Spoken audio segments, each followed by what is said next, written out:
네, 반갑습니다. 첫 번째 발표를 맡은 한양대학교 국문과의 정민 교수입니다. 오늘 제가 발표하려고 하는 글의 제목은 다산의 국화사랑입니다. 다산은 남다른 원예 취미를 가지고 있었고 평생에 걸쳐서 국화를 아주 특별히 사랑했던 인물입니다. 선생의 시문집 친필 사본에는 국화에 대한 남다른 애호를 담은 글이 여러 편 남아 있습니다. 다산은 국화에 다양한 의미를 투사해서 생활 속에서 이제 그 정치를 즐기곤 했습니다. 지금 옆에 오늘 제가 하나를 가져왔는데요. 이것이 이제 다산 선생이 그린 국화도로 알려진 작품입니다. 다산 선생의 친필 첩에서 앞쪽에 붙어 있던 뒤쪽에 붙어 있던 국화 그림입니다. 그래서 이렇게 이제 그림으로도 이게 흔적이 남아 있고 글로도 남아 있고 친필로도 남아 있고 그래서 여러 가지로 좀 특별한 의미가 있었던 꽃이 바로 다산의 삶에서 국화가 차지하는 의미에 대해서 한번 더 곱씹어 봐야겠다 이런 생각을 하게 됐습니다. 다산의 이 같은 국화 사랑은 18세기에 성행한 원예 취미와 정원 가꾸기 열풍과도 무관치 않습니다. 일종의 도시적 취미의 일환으로서 화훼 재배가 유행을 이루었고 화훼 관련 전문서의 출연은 당시 문인 지식인층에 성행한 화훼 취미가 단순한 애호의 차원을 넘어서 일종의 벽의 단계로 접어드는 양상마저 보여집니다. 다산은 유배지에서 자식들에게 보내는 편지, 제자들에게 준 증언에서도 원포의 경영을 늘 중시했습니다. 유실수, 특용작물의 재배로 산림 경제를 돕고 각종 화훼 재배로 산가의 청사를 도와야 한다고 늘 강조하곤 했죠. 제자에게 준 증언첩에서는 연꽃을 심은 집은 번창하고 연꽃 심었던 못을 논으로 만들어서 농사 짓는 사람은 망한다 이렇게 썼습니다. 왜? 주인의 정신과 인품의 차이가 그런 결과의 차이를 낳는다 이렇게 말했죠. 그래서 너무 잣단 이익에 얽매여서 아등바등하는 삶보다는 화초를 가꾸고 원예에 힘써서 어떤 정신의 깊이를 깃들이고 삶의 향기를 더하는 그런 것이 더 중요하다고 보았던 것이죠. 망원지기 증언첩이라는 그 증언첩이 있는데요. 여기도 보면 산소거처가 아무 일이 없다 보니까 온갖 꽃이 피었다 시드는 것을 살피면서 세상을 읽는다 이런 말을 남기고 있습니다. 다산 초당에서 작약을 재배하면서 깨달은 이치를 적은 글도 남아 있는데 아주 멋진 글입니다. 전문은 제가 이제 논문에서 실었으니까 한번 보시기 바랍니다. 그래서 작약의 한사리를 벼슬아치의 한사리와 단계별로 견줘서 말한 내용이 보이는데요. 작약에서 단순히 부귀영화를 읽지 않고 부귀영화의 덧없음을 깊이 응시하면서 현재 자신의 유배지에서의 삶을 위로하는 그런 내용을 담고 있습니다. 이렇듯 원예 취미와 화훼 재배는 다산에게 있어서는 팍팍한 일상에서 삶의 의미를 길어올리는 에너지 공급원이었다 이렇게 말할 수 있겠습니다.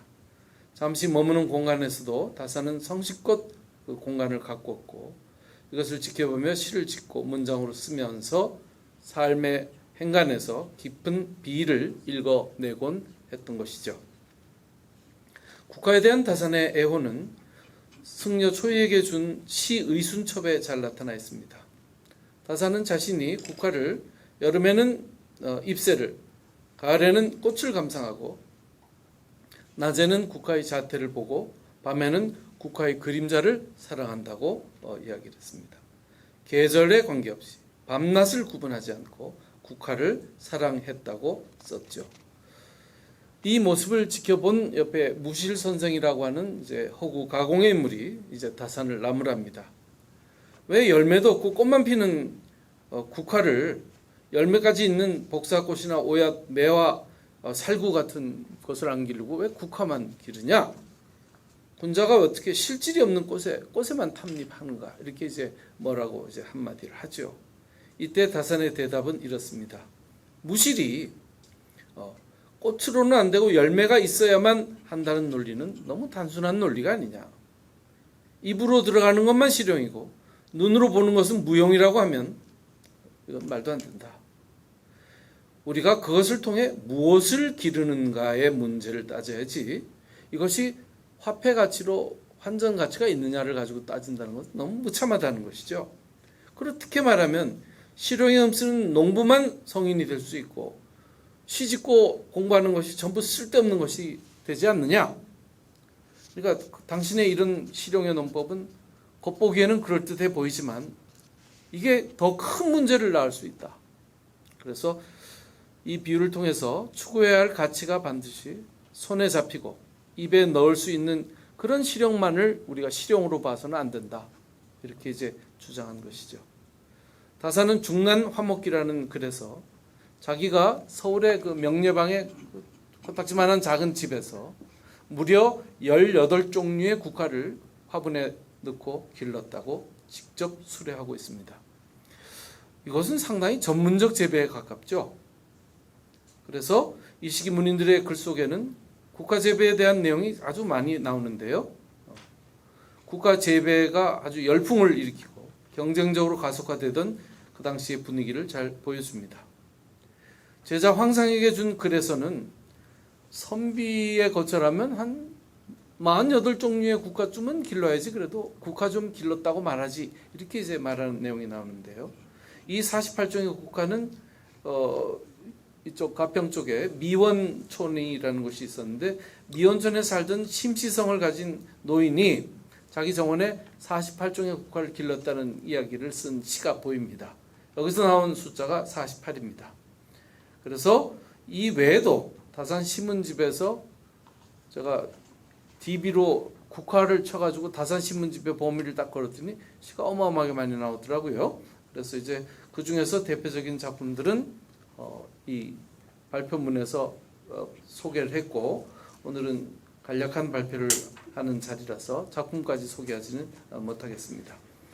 국화가 그 시에 보면 윤희서와 한회보와 함께 술을 마시면서 국화를 노래하다. 이 시는 뭐 뒤에 보겠지만 구경시회, 국화 그림자를 가지고 놀이하는 그 놀이의 자리에서 지어진 작품으로 보입니다. 국화는 아름다운 자질을 지닌 채 남과 경쟁하는 마음을 지니지 않고 인연에 따라 늦가을에 피어나는 것을 사랑한다면서 다른 꽃들은 전부 봄에 꽃을 피우지만 국화만은 9월에 맑고 쓸쓸한 자태를 담백하게 피워낸다고 칭찬했습니다. 적막한 서리가을에 피어난 황금꽃 빛과 초록 그림자에 하늘과 땅의 정신이 온통 이 꽃에 깃들어 있음을 알겠다면서 국화의 덕을 예찬하고 있습니다. 그 외에 국화꽃 시절이 되면 벗들을 집에 초대해서 국화 감상하는 모임을 가졌고 그 모임과 관련된 여러 편의 작품들이 남아 있습니다. 이렇게 보면 다산은 서울 명례방 시절부터 국화에 대한 사랑이 퍽 깊었던 것을 알 수 있겠고 18종의 국화를 기른 것뿐 아니라 국화 시절에는 국화주의 국화씨를 읊으며 그 향기를 기뻐했죠. 혼자 있을 때는 국화 그늘에서 술잔을 기울이며 환난의 때에 지내할 마음가짐을 다잡기도 했습니다. 강진 유배 시절에도 국화 사랑은 변함이 없어서 제자에게 준 글에서도 다산 초당에 정착하던 언저리에 지은 여러 시편에서도 국화에 대한 애호의 변이 지속적으로 나타나는 것을 볼 수 있습니다. 다산의 국화 애호를 잘 보여주는 또 하나의 일이 있는데요. 이것이 구경희, 즉 국화 그림자 놀이를 꼽을 수 있습니다. 꽃이 핀 국화 화분을 등불에 비춰서 벽에 어린 그림자를 감상하는 놀이입니다. 다산은 명례방 시절 중란시사에서 구경이를 하며 논인 내용을 구경시서라는 아주 예쁜 소품 산문에 담았습니다. 다산은 국화가 가을에 꽃을 피우고 또 꽃이 올해 늦게까지 가고 향기롭고 예쁘고 깨끗한 품격을 지닌 것을 사랑한다고 하면서 여기에 더해 자기는 국화 그림자에까지도 사랑한다고 유별난 애착을 피력하고 있습니다. 이후 국화의 그림자를 감상하는 법을 설명하고 있는데요. 벗을 제 집에다 데려다 놓고는 꽃 한 송이를 등잔 앞에 놓고 이렇게 비춰서 벽에 그림자를 비춥니다. 그러니까 저게 뭐라고?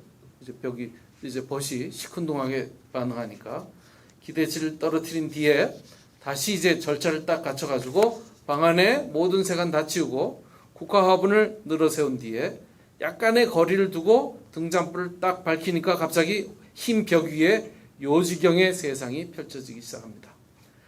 그래서 등잔불의 거리를 가깝게 하고 멀리 할 때마다 벽에 비치는 국화꽃의 그 그림자가 선명해졌다가 흐려져서 아련해지고 선명해지고 하는 그런 것들을 이제 보여주면서 아주 그 사람들이 전부 감탄을 하고 소리를 지르면서 감동을 하고 시를 짓고 술을 한잔 하면서 하룻밤을 지내는 그런 구경 시회의 모임을 소개한 글입니다. 글이 참 아주 풍경으로 잘 그려지는 그림입니다.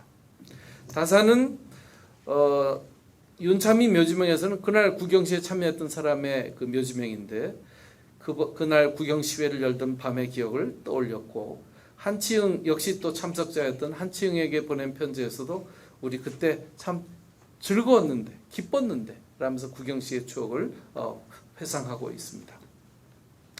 이 같은 남인 그룹의 모임은 이제 후배 그룹으로까지 확산되어서 이것에 관해서는 잠시 후에 우리 신익철 선생님께서 따로 발표해 주실 것으로 기대합니다.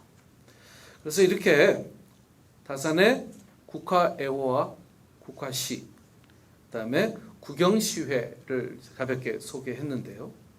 18세기에 중국과 일본에서 이제 국보가 들어오고 요 관계는 우리 이제 유순영 선생님이 발표해 줄 텐데요.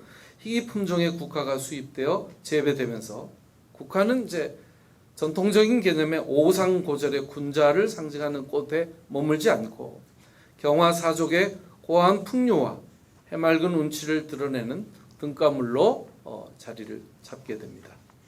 다산은 원예에 대한 평소의 관심을 바탕으로 서울 시절부터 비좁은 뜰하게 18종의 국화 화분을 기르면서 이제 국화를 재배했는데 이것은 전문적 원예 지식을 전제로만 가능한 것입니다.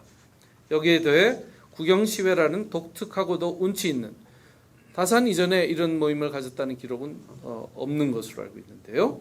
이런 모임을 고안해서 남인 그룹 전반에 확산시키고 있습니다.